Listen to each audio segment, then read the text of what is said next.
Hi, this is Joe Lindsley talking to you from Ukraine. I've reported every single weekday live on Chicago's WGN Radio. We share video versions of those reports here. But today, I have about 2 minutes into my report. I cut off the video, so you won't see the whole video. You can still hear my report because my first obligation is to the radio audience, people that are driving to work in the morning or waking up in Chicago or somewhere in the U.S., and to paint the picture of the reality here in Ukraine. And I had to turn the camera off today because, I don't know, sometimes, it's war and you just get tired. And I didn't want to look at the camera. And it's just a lot of heaviness and frustrations. A lot of good things, as you hear in this report. Ukrainians hitting that oil refinery in Russia. On a micro level, a lot of heaviness. A lot of people are struggling. Every day we're getting requests of people that need trucks and drones and all kinds of other stuff. And we're working, thanks to our donors and our team, to fulfill as many of those requests as possible, while working to wake up the world, to get more Americans, especially Americans who believe in freedom, to realize that this is the defining struggle for freedom in our generation. And so sometimes it gets very frustrating. And so today it was easier for me to turn the camera off and to pace the room while I spoke to Chicago. Here's today's report on Chicago's WGN Radio. Joe Lindsley, UkrainianFreedomNews.com. We're the only American show doing this every single day from Ukraine.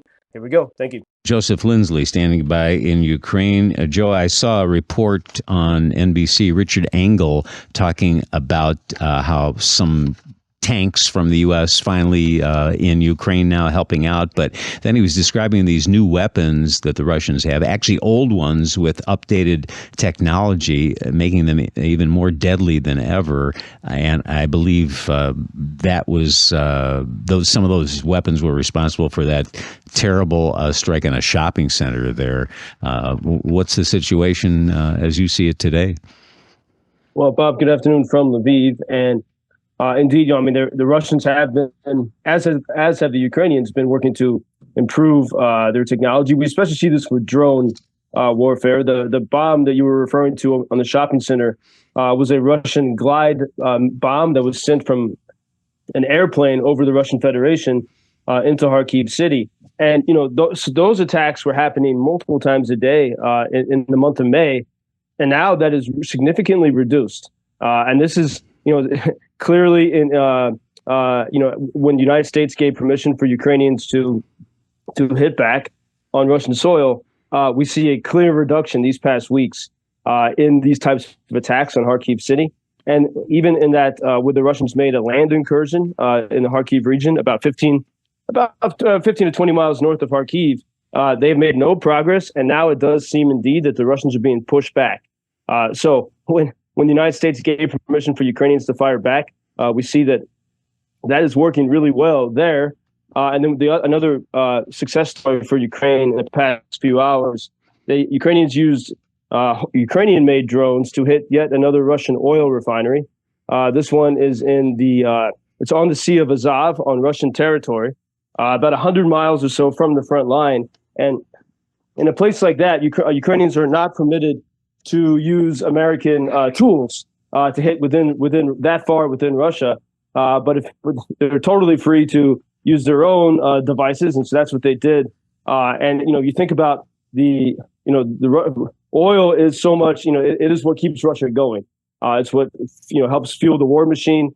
Russians still make lots of money from oil throughout the world, and so the fact that Ukrainians can hit these facilities is a big boost for everyone here today.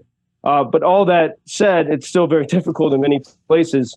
And in the past days, the Russians have they're pushing hard in the Donbass region. So while the Kharkiv region in many ways is relatively pacified, in Donbass, the Russians are moving in many different directions.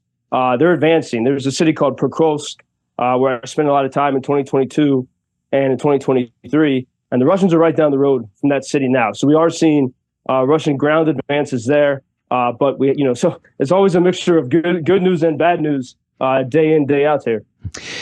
Putin, as you know, is in North Korea, and John Kirby said to reporters, we're not concerned about the trip. What we are concerned about is the deepening relationship between these two countries. North Korea does supply much artillery and ammo to the Russians, correct? Yeah, the Russians have been, North Korea has tried to downplay that. But in the occasion of this state visit of Putin to North Korea, the Russians have been praising North Korea for being for being one of their only friends, making it obvious that North Korea really is helping Moscow's effort. And, as we look at all these situations, for example, I saw Elon Musk said on the Lex Friedman podcast recently, he said that 1 year ago, he predicted that the situation in Ukraine would be just as it is today.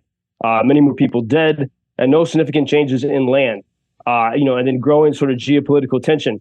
But what he's missed in that, and I think it's important to underscore, as difficult as that situation is at the front lines, and they haven't moved a lot.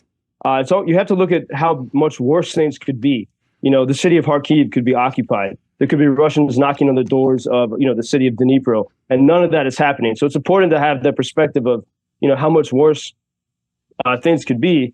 And on the same token, there's been a big story the past couple of days. The BBC had a headline about, all the Ukrainians who are trying to hide from conscription.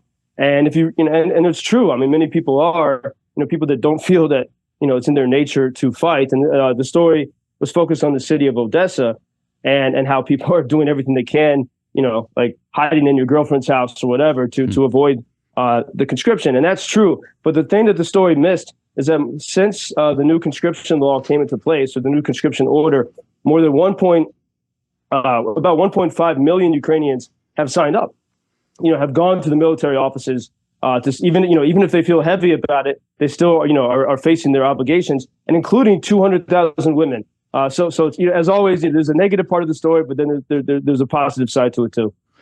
Joseph, as I've said often, your reports help put things in perspective for us here. And when you describe what's going on there in Ukraine, and then I hear people complaining about the cicadas being too loud here, it really it really makes me appreciate what you're going through and what the people there in Ukraine are going through every single day. If you complain about cicadas, listen to the soundtrack of Incoming Missiles. Yeah, hitting one block from your house, and I'll take cicadas any day. I look forward to that when I return to the U.S. Yeah, exactly. We'll talk to you tomorrow. Thank you, Joseph. Thank you for introducing Ukraine on your social media pages. That's very important, that much more people can get more information about the situation here and how everybody can help Ukraine to stay stronger and to save all the world. Что он сказал? Well, which side are you on? На чьей ты стороне? Come on now. Oh, which side are you on? На чьей ты стороне? Ебать.